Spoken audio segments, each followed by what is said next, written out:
These video notes are over the age of Jackson and the bank war, looking at what happened during the Second Bank of the United States, or what happened to the Second Bank of the United States.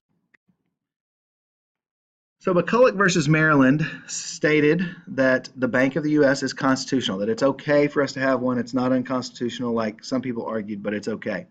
And in general, across the nation, there's less fear of banks. That doesn't mean there's no fear of banks, there's no distrust of banks, it's just less. That people are beginning to trust banks a bit more. And this is in the late 1820s, 1830s. Jackson's view of the Second Bank of the United States is that it's probably unconstitutional, and he has just like many people, a general distrust of banks.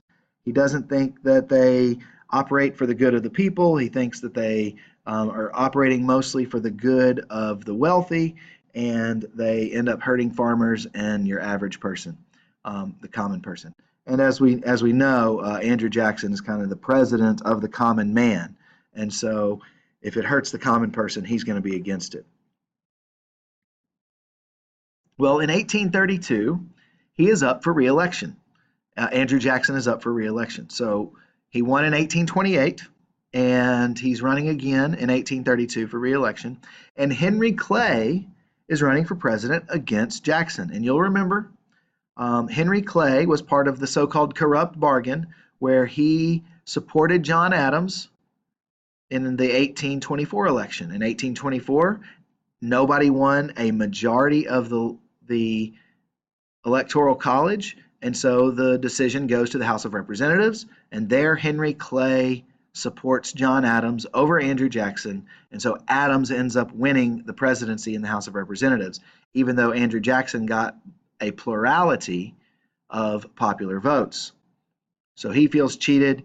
Henry Clay was then named Secretary of State, so he feels like there was a corrupt bargain.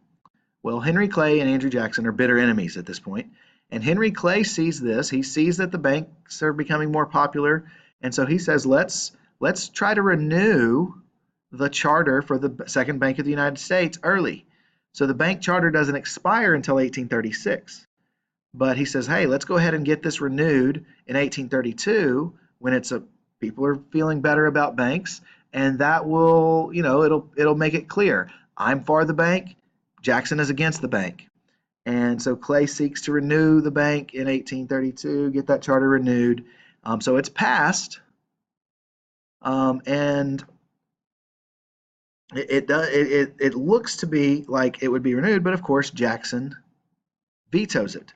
And because he vetoes it, it's not going to be renewed. Now, the charter is still good for 4 years. The existing charter is still good for 4 years. So the Second Bank of the United States is going to run the course of most of President Jackson's presidency. But because the renewal has been defeated, has been vetoed, he decides, you know what? I'm going to take this to the next level. So Jackson decides to veto the renewal, and then takes the next step of withdrawing all U.S. money from the Second Bank of the United States, and then depositing that money in state banks, and therefore the Second Bank of the United States is then killed. And so this picture here, this political cartoon we see here, is Andrew Jackson slaying the many-headed monster, where he is killing off the Second Bank of the United States. And all these different heads represent different heads of the Bank of the U.S. and portions of other enemies of his in the government that support the Bank of the United States. Chief among those being Henry Clay, who you may see right here. So that is the bank war. Jackson is against the bank, but he's mostly against Henry Clay, and Henry Clay trying to use it as a political weapon against him.